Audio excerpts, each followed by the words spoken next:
Hello, welcome to This Might Get Personal. My name is Alexander Lloyd Blake, and we are here with our first guest. OG is a singer and songwriter who came out with her first EP called Monologues in 2022.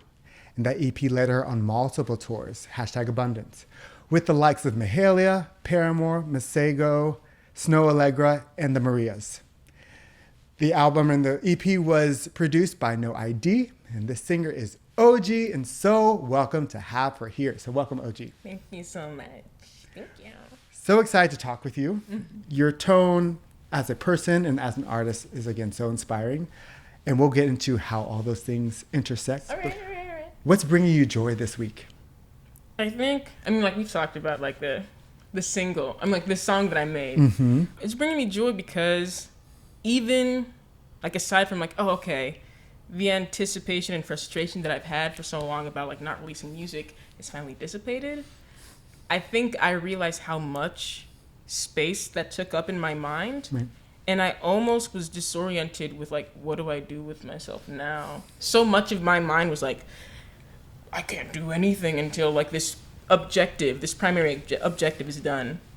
And now that I feel like I at least have stepped in a positive direction with it, it's let me be a human being again. In terms of that pressure, did you feel that was something that was coming from you? Was that something coming from outside? Certainly, I've seen people, on the internet asking and demanding, where's she at? With vigor. Yeah, yes, right. Yes. As a person, a lot of that was intrinsic to me of I had always seen myself as a high achiever to the utmost. And so I think this was the first time where I'm kind of thrown into an environment where I'm not totally sure of the conventions. And even as people tell me what the conventions are, I still don't understand it. And so I think a lot of that frustration with myself eventually stagnated me. Where it's there are people around me who believe in me so deeply. And they're trying to help me find this thing that is inherently nebulous. Right. What's the hit? Where's the thing that's gonna make everybody so much money? Mm-hmm. And they're helping me find it, but it's I was also hearing different perspectives at every corner of what this thing should be. What is OG as a pop star or superstar? Mm-hmm. Sometimes I would say what I thought, who I thought I was, and it wasn't enough. I have at least silenced the internal critic that says the things that you do don't touch people, or it's not worth saying if it's not at a very high level. Right. And so I think especially with people coming in and engaging with the music and dancing, I've seen people dance to the song already and make their own content on it because it's touched them so much. It's helped me remember that it's the communal aspect of what music can do that brought me to it. Right. The things that have impressed me about people who are willing to share the hard parts of them. Mm-hmm. So I can feel more open and acknowledge the hard parts within me. Yeah, that's beautiful. Yeah, it's been good. It felt really good. It's interesting hearing you talk about kind of the feeling of needing to overachieve in a sense, or to have this crazy high standard and nothing can ever go below that. I was going to say, where did that start and how did your family influence that? Well, I am Nigerian, so that's a factor. Right. That's a factor. It's a period. Yeah. So, there's a bar and a standard in a sense, but I think there's also kind of vulnerability, and I think the things that make us human are also the things that stand out in our art. How do you balance that, especially with kind of the inclination of always needing the highest standard? And I think you kind of mentioned this. I feel like that would be a hard balance to find, especially in this industry where you are judged and therefore paid by those standards. Yeah, I think it's funny. I think it connects to a conversation that we had 2 weeks ago, where I think I've started to understand the communal aspect of making music, and kind of pushed against this idea that everything I do has to be so beyond and so unique. I think we were talking about it as like the culture of individualism versus collectivism when it comes to art. And so like I said before, I went to Northwestern, and with that I was around a lot of jazz cats. Like there's the school of Benin is where I kind of cut my teeth in that I wasn't like, I was a poli-sci major, right. but I had a lot of friends who were jazz musicians and like showed me the craziest music, and it was something that I wanted to emulate. And I think I brought that sort of mentality into this industry. Okay. And I think there is something to be said about this idea of like, I want to make the craziest shit that's ever been made. No one's going to understand what I do. It's about to be crazy. And that's success. Yeah, and that's success. It's like, let me make myself so inaccessible. Right. That everyone's confused about what I do. And Like, that's how I know I made it. that's how I know that I'm like so high above. Right. Because I think we're so stuck on the idea of being exceptional. This is what we said. And like to be exceptional is inherently to mean to be set apart. And that's lonely. Like that's like if you put yourself so far away that no one else can access you, have you said anything? And so I think like the balance is being in touch with your humanity enough to have something to say with the intention of it going to somebody else. Like you have to be speaking to somebody, even if it's about yourself, like it's a conversation. And I think I kind of bring this perspective in when I think about the way that I have like performed on stage, right? Like when you're on stage, you're singing the song, but a lot of times the people are singing it back to you. And now it becomes us singing the song together. I just happen to have the microphone. And so like this unified voice, this point of like people singing and pushing the same idea together, like that has to be like in the back of artists' mind. Even if they like use conventions that are interesting, right. which are important, you know, like kind of differentiates you so like your message can cut clearer. Right.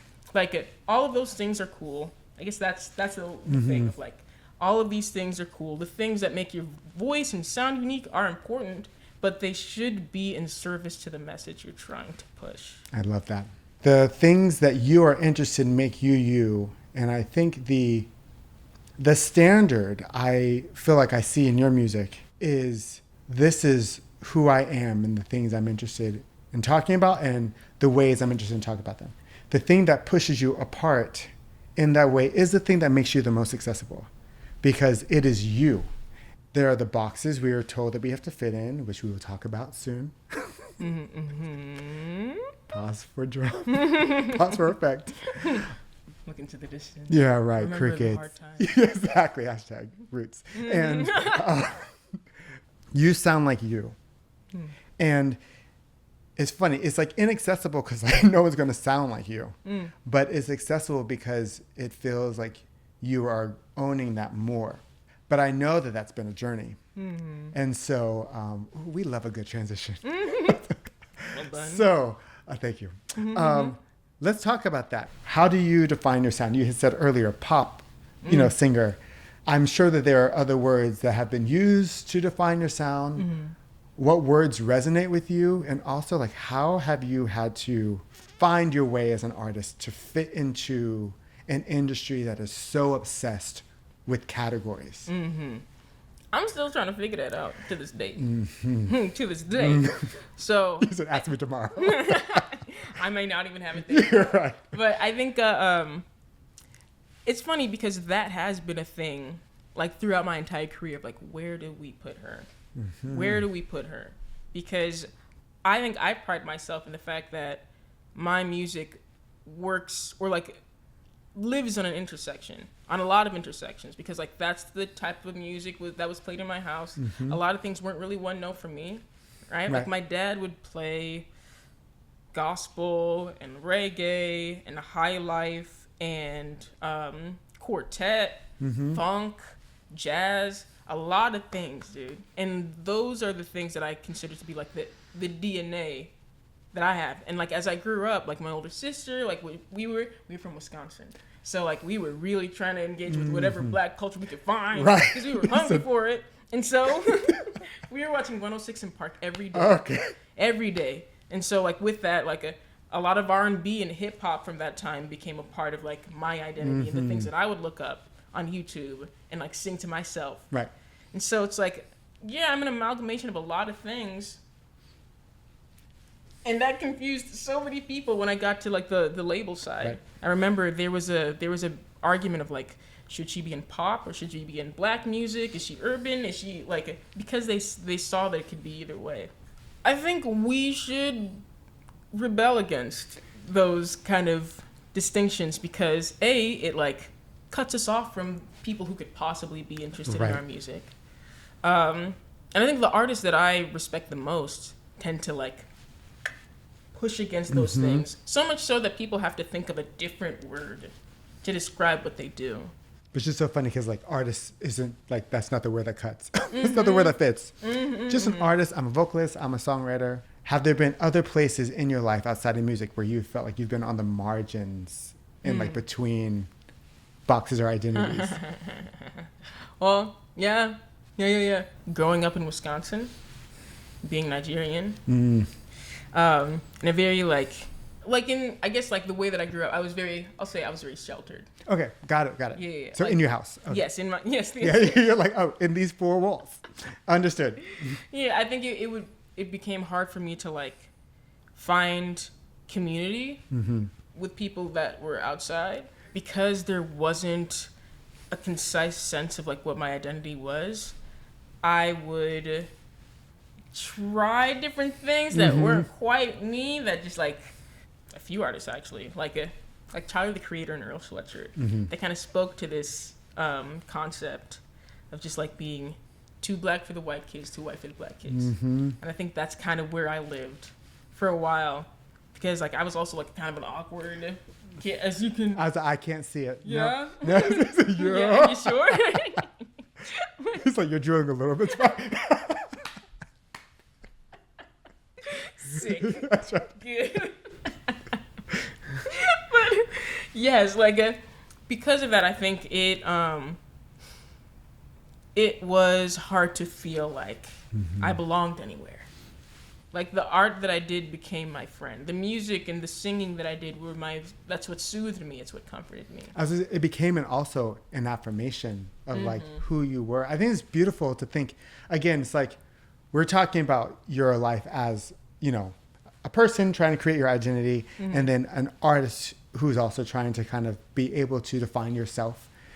And to think that as a person trying to figure yourself out, you use music to affirm those like multiple identities. That's the kind of math I can get behind.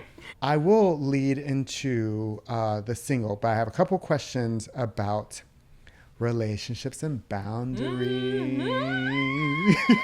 And she's a soprano. You've had some really cool collaborations. As an artist and as a person, how do you find creating and maintaining relationships in this industry and in this town? Initially, I used to have like anxiety about going into different sessions. I think again, like my spirituality kick has been super sick, and it's helped me a lot. And I think the thing that always helps me is just seeing other people as other expressions of God in the world. So it's like I'm meeting God today. I'm meeting pieces of God. And like as us coming together, like what a beautiful reunion. Ooh. That like around, like in spite of where else we could be in the world, like these two pieces of like a greater whole has come to make something beautiful. Anastasia has been a really cool collaborator because she's also like a good friend. And I think that what she has is so deep and so special. And there's something about her voice that sounds like it was molded by fire. Like it was like I know, like yeah, put in the a tone. kiln. Both of you, the tone. Yeah. And so like you can hear that, and she has put so much of herself into her artistry. Like in the same way that you kind of said that my music sounds like me, her music sounds like her. But you're also such a good collaborator. I mean, think about the months that we spent working on the Ahmaud Arbery piece.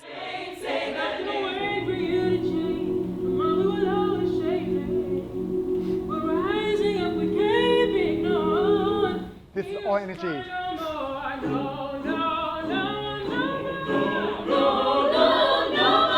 You know what you're doing. You're an artist. You have a sound. You have an identity that you have like developed and has been seen, like I said, all over the world, because I've been in other parts of the world and I've seen it. And for me, who's like writing, can you put that in a sentence? I mean, it's just like, I don't know what I'm doing. And yet like you were able to like help me find my own voice. And I would imagine that's because you have done so much work in finding your own.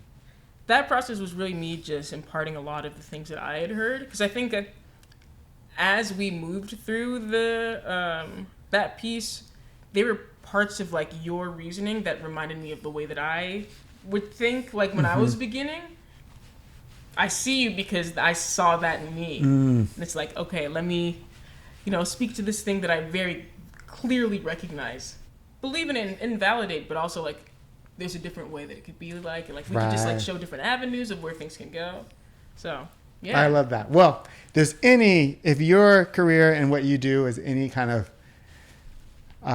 hint of like what is possible, how do you really uphold boundaries and create them?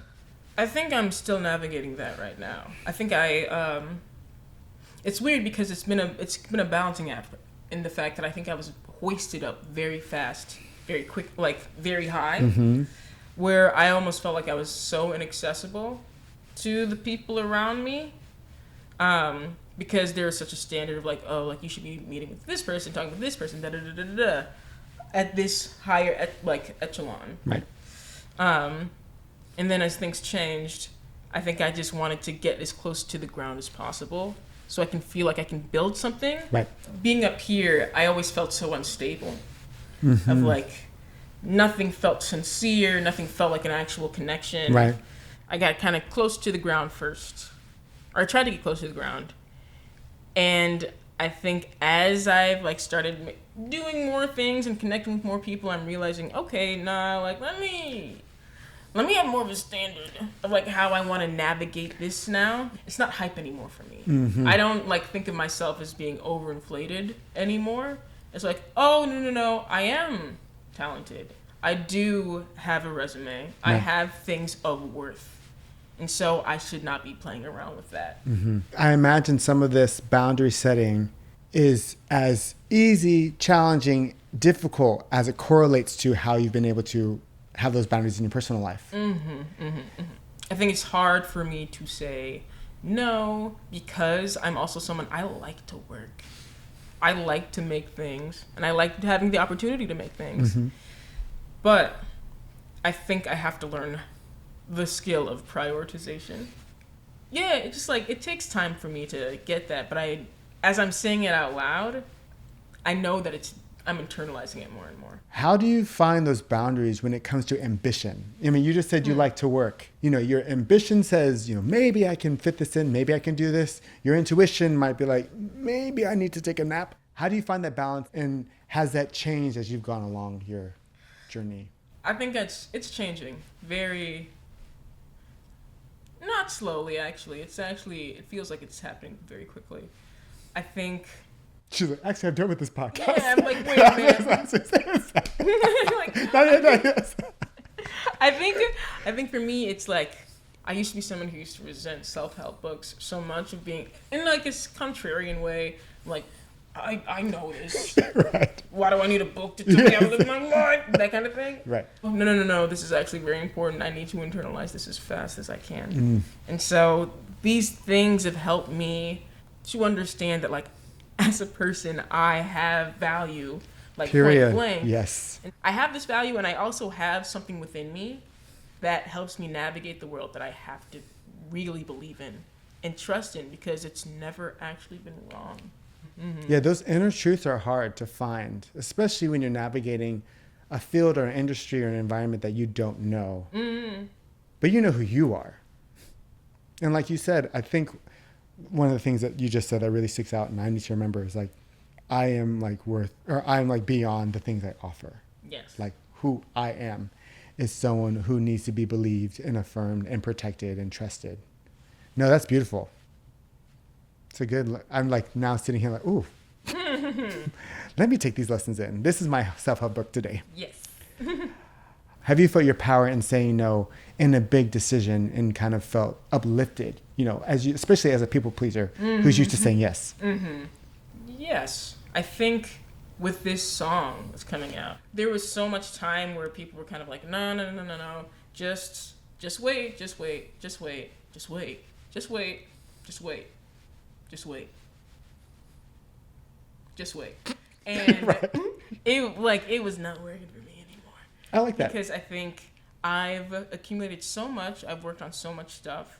I trust in myself and I trust in my talent. Mm-hmm. And so I think I can speak for it and advocate for myself more because I just believe in it. Yeah. And even against other people's like well-intentioned advice, I think I'm in a place where I can be like, no, but listen, this is what I think. You can support me or not. Can you tell us a little bit about this song and how it came about? So I think it kind of speaks to the issues that we had earlier of just like being a high achiever, feeling like I had gotten things right so often, being devastated in the moment where I'm so confused, and not knowing if I have within me that compass to navigate me to where I want to go anymore. Like the chorus is like, will I ever get it right? Will I get my shit together? Get it right? Like that's kind of what this experience has done for me. And so I think speaking to it and acknowledging it was really helpful for me to just push through it. Like at the end of the song, like I can't just leave people there. Right. And so like I have a little like key change in that at the end, and I say I'm gonna get it right. One day I'm gonna get it right, like that kind of thing. So in releasing that song, it affirms that spirit within me of like, I'm gonna get there, even if it's like holding on to walls, like trying to figure out how to get to this place. I'm moving. I feel so much better for moving, even if it like I don't know where I'm going, Right. but at least I'm making a decision and not standing in one place. If you could go back to maybe before you started that first monologue, maybe before you went on tour, as you're getting started, what would you tell yourself? What is like one of the lessons you would, or one of the pieces of advice you would tell yourself? You're supposed to be here. You're supposed to be here. I think so much of my time has been plagued by a sense of hesitation. Because again, like it was such a whiplash for me to be here to begin with. Because I thought I was going to be a lawyer. I thought I was going to law school. And that's kind of the plan. That's what the plan had been for most of my life. There was a part of me that didn't think it made sense to be here and sometimes would self-sabotage. I would remind myself of a prayer that I made when I was younger. I prayed one day because I had a lot of anxiety. I was a very, very anxious kid. I prayed and I said, God, if you get me out of this, I want to find a way to like make kids who feel like me feel better and let them know that they're not as alone as they feel that they are. That if you help me through this, I'm going to make something of my life to help people who are going through something like this kind of disorientation, this harshness of living. I would tell myself, this is the answered prayer. This is the opportunity to fulfill your covenant that you made. The prayer that you made when you were a kid. So you are supposed, you, in fact, made this happen. Even if it didn't feel like it was like by your own volition. Right. You put things in place for you to be here.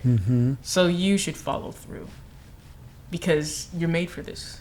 This kind of same message of you're supported through your hardest times. Can you talk a little bit about that song, which is still one of my favorites? Brother, I see your heavy load.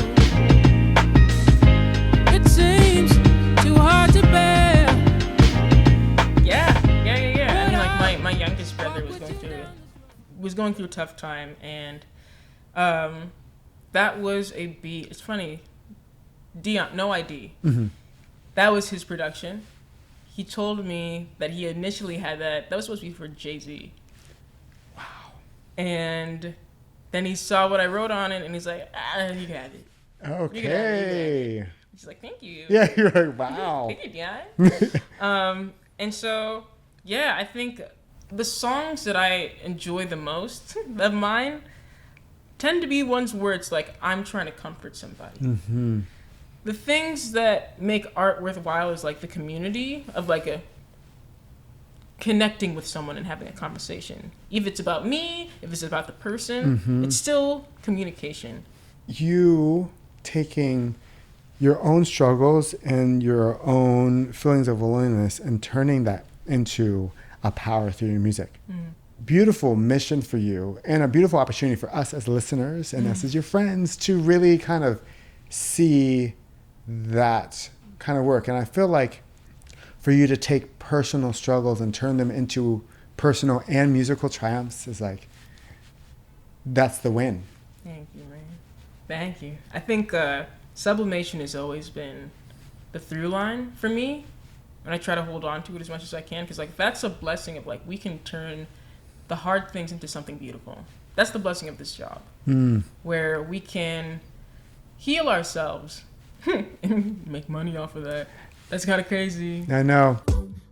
Another day, another dawn, another day of not knowing what's going on.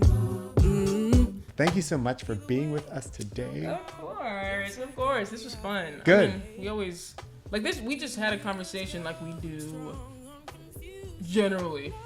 Like this wasn't particularly. Nope. Yeah. I think it's special to be able to, so I don't know if this is an advertisement for the podcast, but I feel like it's special to be able to have these kinds of conversations that we have generally out in the open. I think this kind of vulnerability, asking questions, talking about, our own struggles and how we turn that into something, or not even turn it into something, because, I think especially as Black people, there is this pressure to like, let's turn our pain into like something for the world. And it's just like, let's deal with our pain and let's be vulnerable and brave enough to deal with it out in the open. And then through our own process of healing, other people can like see themselves in that and see possibility. You do that so well. So thank you for being so honest about your journey, about the struggles that kind of led you here, but also the joys. And I hope there's a lot of joy. It sounds like there's a lot of joy in finding yourself. Your vulnerability and bravery is definitely something to be inspired by. Oh man, thanks. Thank you. So yes, listen for more music by OG. Listen for more episodes of the podcast. We will continue to speak with inspiring creatives and musicians. My name is Alexander Lloyd Blake, and This Might Get Personal. Yay! Thank you so much for that. This is great. This is fun.